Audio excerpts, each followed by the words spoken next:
वो कह रहा है।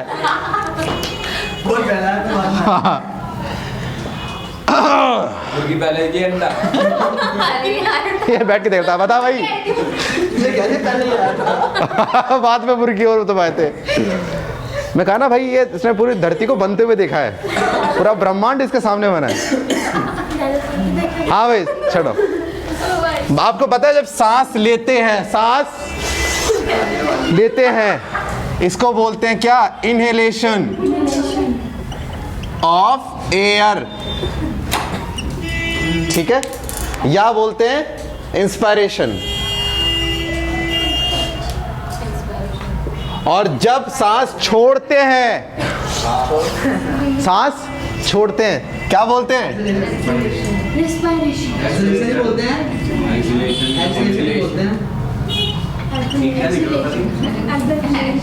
एक्सलेशन। हो छी 4 साल बाद तेरी 4x होंगी। सर कौन कह रहा है?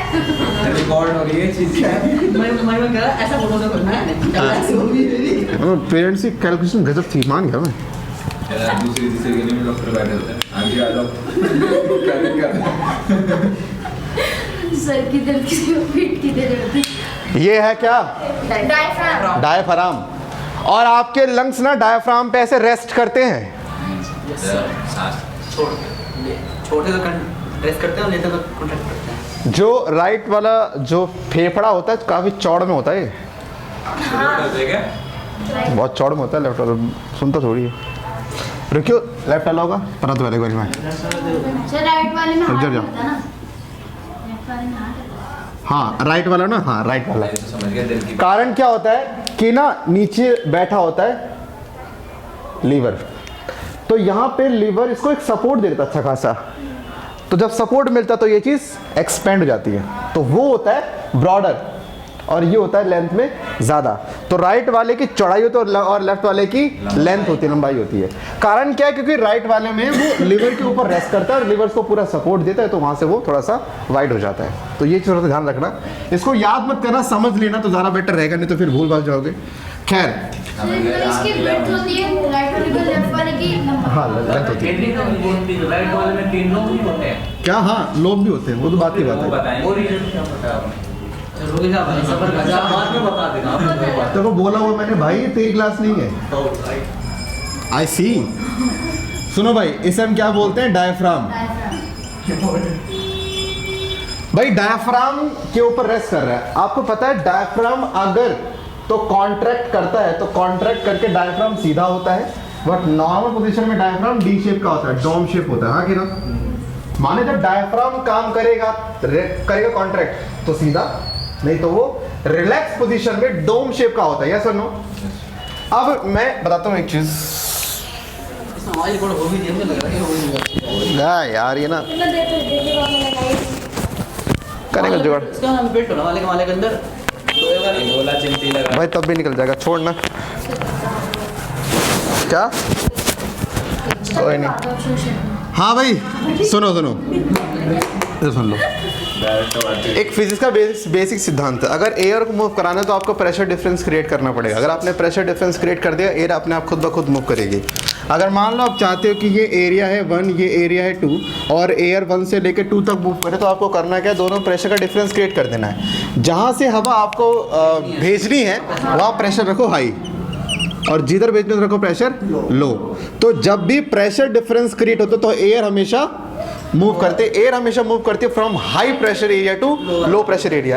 अब आप चाहते हो कि जब आपको सांस लेनी है तो आप चाहते हो कि हवा आपके लंग्स में आए, तो क्या होना चाहिए कि आपके लंग्स का प्रेशर कम हो और नेचर का प्रेशर क्या हो? ज्यादा।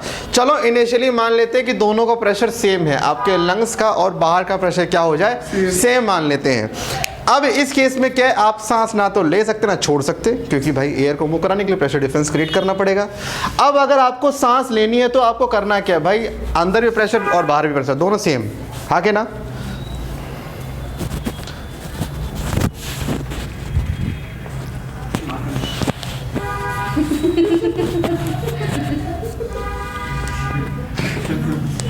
सर आप यहीं पे खड़े रह के पढ़ाते हो? नहीं। पंखी के ऊपर टांग क्लिप ले लो उसकी। सही बता रहा हूँ। पंखा चलाना है, इसमें दिक्कत होगी फिर। कमर चलाने से दे यार, क्लिप दे यार। बेस्ट जुगाड़ है वो। तो मालूम लगा जुमे तो नहीं देख लियो, नहीं यार, अब नहीं है पहले भी नहीं थे। तो बोलना, पहले पक्का नहीं थे, मना कर दे। नहीं थे, होंगे कौन लेके जा रहा है? सही बात है। जो बोले कि मान लेंगे। Very good. हाँ अब ठीक है। हाँ जी सुनो, अपने को हाई प्रेशर से लो प्रेशर पे एयर मूव करानी है। अगर हमें सांस लेना तो हमें लंग्स का प्रेशर कम करना पड़ेगा और बाहर का प्रेशर जो है वो रहने दो। लेट्स सपोज बाहर है प्रेशर, जैसे बाहर तो होता है 1 ATM, अंदर मान लो 1 ATM, हालांकि लंग्स में इतना होता नहीं है, मान लेते हैं। अब आपको एयर मूव करानी, दो रास्ते, या तो आप नेचर का प्रेशर बदल डालो, इतने आप ताकतवर तो हो भी नहीं कि पूरे ब्रह्मांड का आप चेंज कर दो एटमॉस्फेरिक प्रेशर, थैनोस तो हो नहीं। दूसरा, या अपने लंग्स का प्रेशर कम कर दो। तो आपके बस में आपके फेफड़े हैं, आप इस पे कम कंट्रोल कर सकते हो, लेकिन नेचर पे कंट्रोल नहीं कर सकते। इसका मतलब आप नेचर के एटमॉस्फेयर में कोई छेड़छाड़ कर नहीं सकते। इसका मतलब आपको ही अपने लंग्स का प्रेशर कम करना पड़ेगा। सर प्रेशर कम कैसे होता है? भाई प्रेशर का सीधा लॉजिक है उसके वॉल्यूम के साथ। क्या है? वॉल्यूम के साथ। वॉल्यूम जितना बड़ा प्रेशर उतना कम। हाँ के ना? लॉजिक पता ना क्या है इसका? लॉजिक क्यों इतने ज़्यादा बड़े प्रेशर पे वॉल्यूम पे प्रेशर कम होता है? लॉजिक पता है? हाँ सही। प्रेशर होता है एक्चुअली में? Sir 4 kinetic energy of the molecule. Pressure in the sense number of collision taking, मतलब नंबर कॉलिजन इन पर यूनिट एरिया, ठीक है, जो किसी भी हम सरफेस की वॉल पे देख रहे हैं। माने एक छोटे से एरिया में कितने बार कोई मॉलिक्यूल टकरा रहा है, दैट इज प्रेशर। भाई बाहर निकलने दो, हाँ कि ना? अब मान लो मॉलिक्यूल 4 बार टकरा रहा है, इतना बड़ा एरिया होगा, जाएगा 1 2 3 4, माने यहाँ पे मान लो 1 सेकंड में 4 बार किसी ने मुक्का मारा तो कुछ इंपैक्ट पड़ेगा। लेकिन अगर कोई बंदा उतने ही टाइम में 40 मुक्के मारेगा, इंपैक्ट ज़्यादा पड़ेगा। कोई 400 मारेगा तो इंपैक्ट ज़्यादा पड़ेगा, हाँ कि ना? मुझे बताना, अगर कोई पर्सन मान लो यहाँ से, लेट्स सपोज इतना डिस्टेंस है, गया फटाक 2 3 4 5 6, जब मैं बड़ा वॉल्यूम बड़ा कर दूंगा तब मॉलिक्यूल का ट्रैवल टाइम बढ़ जाएगा, यानी कि उसको दोबारा कोलिजन करने के लिए टाइम ज़्यादा लगेगा। तो इसीलिए अब जो नंबर ऑफ कोलिजन होंगे per unit area, per unit time, वो क्या होंगे? कम हो जाएंगे, क्योंकि वॉल्यूम बढ़ गया ना। वॉल्यूम बढ़ने से उसी मॉलिक्यूल को बहुत लंबा ट्रैवल करना पड़ता है वॉल पे एक प्रेशर एग्जर्ट करने के लिए। तो पहले छोटे एरिया में जगह बहुत कम है, तो भाई मारते रहेंगे, बहुत मारते रहेंगे। आपने जगह बड़ी कर दी तो आपने ट्रैवल टाइम बढ़ा दिया, ट्रैवल टाइम बढ़ा तो नंबर ऑफ कोलिजन अपने आप कम। इसीलिए वॉल्यूम के बढ़ने से प्रेशर हमेशा घटेगा, और वॉल्यूम को कम करने से प्रेशर बढ़ता है। क्यों? आपने स्पेस कम करा तो मॉलिक्यूल कहाँ जाएगा? छोटा डिस्टेंस, फटाफट ऐसे पटपट मारता रहेगा और प्रेशर बढ़ता रहेगा। तो अब सुनो, मुझे क्या करना, मुझे अपने लंग्स का प्रेशर अगर जैसे तैसे मैंने बढ़ा लिया तो ये तो कन्फर्म है सर, प्रेशर ड्रॉप हो जाएगा आपके लंग्स के अंदर और हवा बाहर से आराम से आ जाएगी। अब प्रेशर ड्रॉप कैसे करें? देखो, हम बात करते हैं बॉडी के 2 एक्सिस पे, एक हम बोलते हैं एंटीरियरली पोस्टीरियरली और एक करते हैं डॉर्सो वेंट्रली। 2 एक्सिस पे बात करेंगे, ठीक है, एक वर्टिकल और एक हॉरिजॉन्टल पर्पस से। हमारी बॉडी दोनों तरीके से प्रयास करती है कि हम अपना जो लंग्स का स्पेस है वो बड़ा कर ले। कैसे कर लेती है? बहुत आसान तरीका है। सबसे पहले लंग्स क्या करता है कि जो आपके पास जो ये रिब्स हैं, इसमें जो आपके एक्सटर्नल इंटरकोस्टल मसल्स होती हैं, वो क्या करती है? वो आती है कॉन्ट्रैक्शन फेज में, और इंटरनल क्या आती है? रिलैक्स करने के फेज में। अब सोच के देखना, ये है रिब्स, अगर बाहर वाली मसल्स कॉन्ट्रैक्ट करेंगे तो ये रिब्स को बाहर उठाएंगी। भाई जब बाहर वाली कॉन्ट्रैक्ट करेगी तो छोटी होगी ना, तो रिब्स क्या उठेगी? अब सोच के देखो, जब 2 के बीच का मसल्स इन्हें बाहर खींचेगा तो बाहर जाएंगे और इनके बीच का गैप भी कम होगा। या सुनो, यानी जब हमें सांस लेनी होती है तो हमारे जो रिब केज है, जो हमारा पूरा जो रिब है वो आगे की तरफ जाता है। क्यों? ताकि लंग्स को जगह मिल जाए ऐसे एक्सपेंड करने की। या सुनो, इसको मैं ऐसे तो नहीं बोलूंगा, एक वर्ड भी देना पड़ेगा, इसको बोलेंगे dorso ventrally expansion of lungs. हाँ कि ना?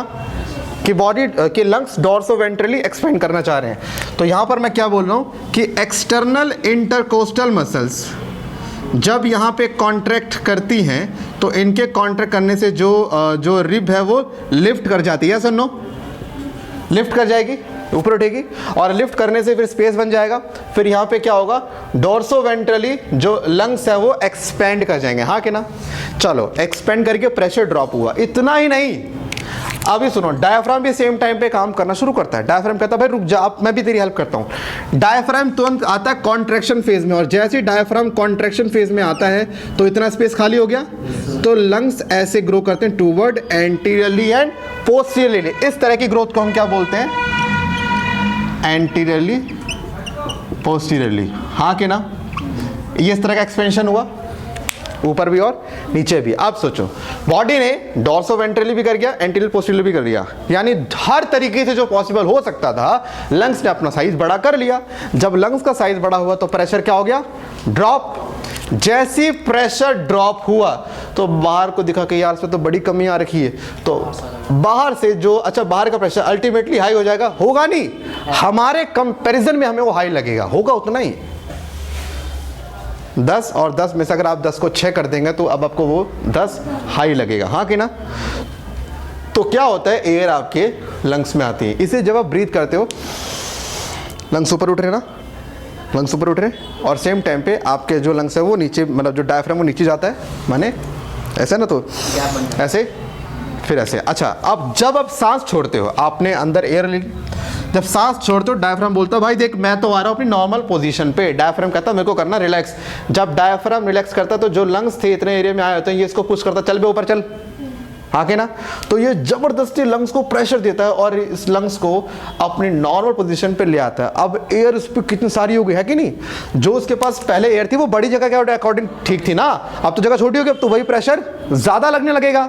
इतने में जो इंटरनल है क्या बोलता है वो, अब भाई मैं कर रहा हूं कॉन्ट्रैक्ट। जब इंटरनल करता है कॉन्ट्रैक्ट तो रिप्स अंदर जाती हैं, तो अब रिप्स आ जाएगी, अंदर जाएगी।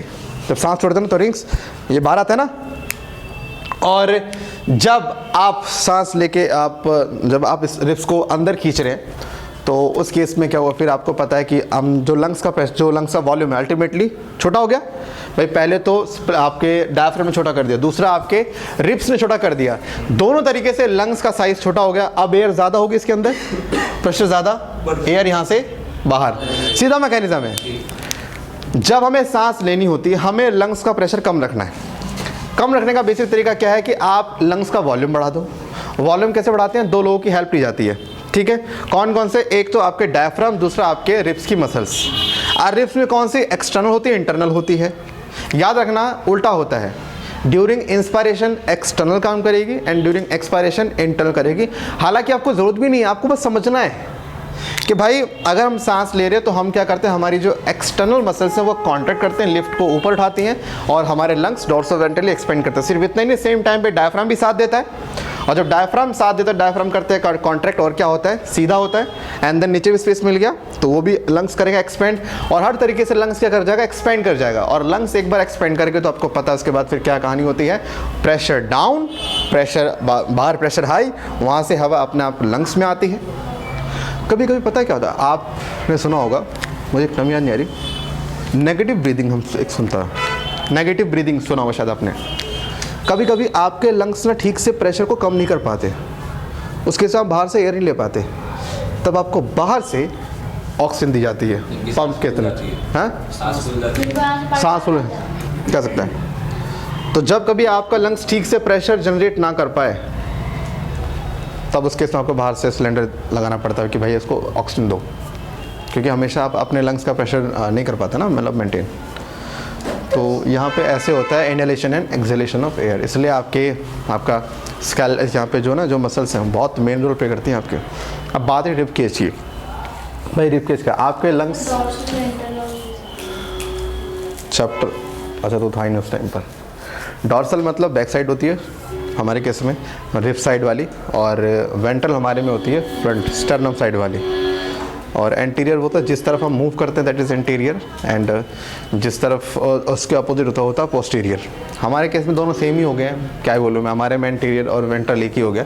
लेकिन फिश वगैरह या एलिफेंट के केस में चारों अलग अलग हैं। सर वाला पार्ट एंटीरियर, बैक साइड वाला पोस्टीरियर, नीचे वाला पार्ट वेंट्रल, ऊपर वाला पार्ट डॉर्सल, ठीक है? हाँ, तो ये आपका इनहेलेशन और एक्सहेलेशन ऑफ एयर है, लिखो इसे फटाफट।